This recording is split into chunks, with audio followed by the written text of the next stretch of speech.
Après avoir profondément observé la scène entrepreneuriale en Afrique et principalement au Cameroun, j'ai pu distinguer 3 catégories d'entrepreneurs et crois-moi, tu fais peut-être partie de la pire des catégories.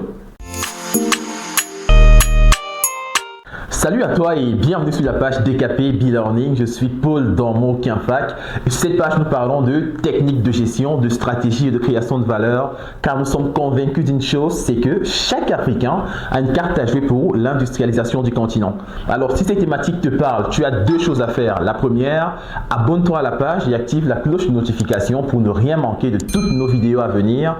Et la deuxième, partage le contenu mais à une seule condition, que ce contenu t'ait réellement apporter de la valeur. Cette classification a été faite de la pire des catégories à la meilleure des catégories. Et sans plus tarder, on va passer à la première catégorie.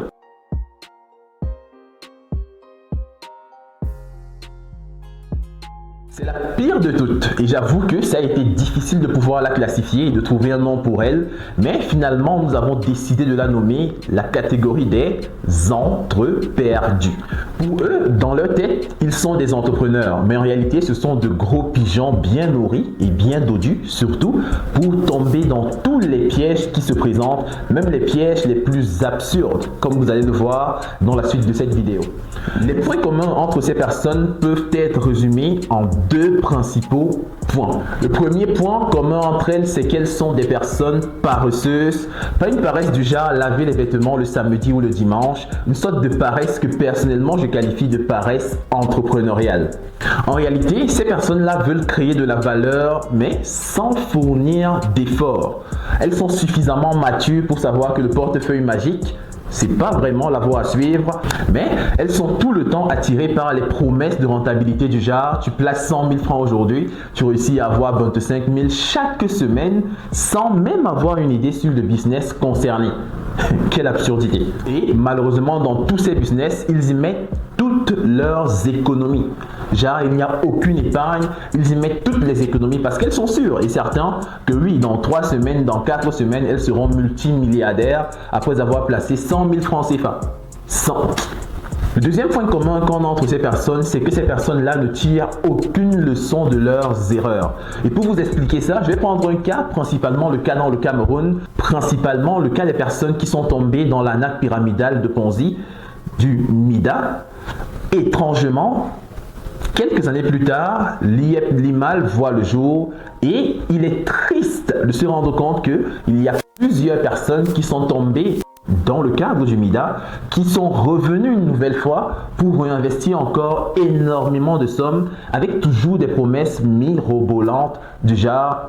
C'est même difficile pour moi de sortir ce genre de promesses parce que c'est littéralement absurde. Tu n'as aucune idée du business dans lequel tu te lances. Tu ne sais même pas l'activité que la personne compte te faire avec ton argent. Mais c'est toi qui prends tout l'argent que tu as. Demande à tes proches également de prendre l'argent et d'injecter en leur promettant qu'ils vont gagner 50 000 grâce à 5 000.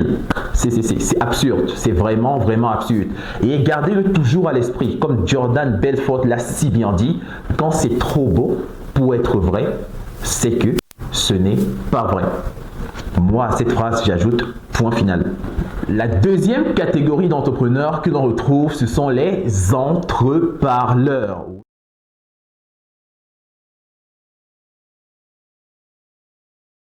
Oui, les entreparleurs. Je crois que le nom est suffisamment explicite et forcément, vous avez une personne comme ça dans votre entourage et s'il n'y en a personne, du moins si vous cherchez sans en trouver, c'est que peut-être cette personne, c'est vous.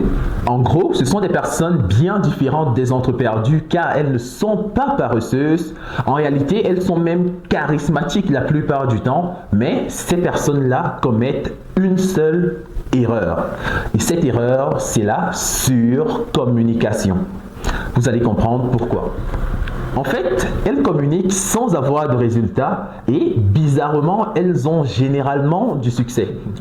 Là, je te vois venir en commentaire avec des phrases du genre « C'est normal de communiquer sans produire pour avoir le maximum de précommandes, comme l'a si bien fait le docteur Claudel Noubissier avec les chips Ndjoka. Oui, en l'abordant ainsi, tu auras certainement raison, mais dans son cas, il s'agissait d'une stratégie claire, précise et détaillée en vue d'augmenter la hype autour des chips Ndjoka.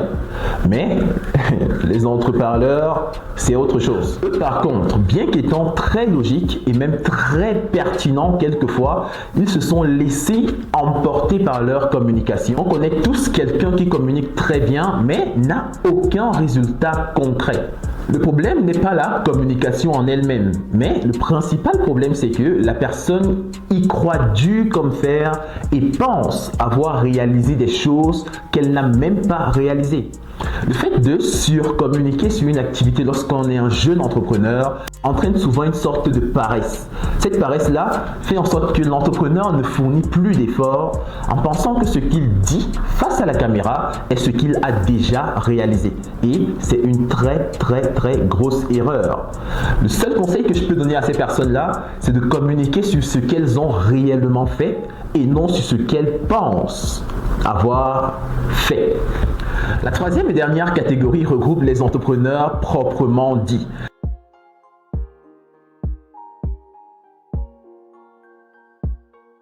Ces personnes-là qui fournissent un travail quotidien, pertinent, qualitatif et surtout déterminant pour toute la jeunesse africaine, dont moi qui suis en train d'échanger avec vous.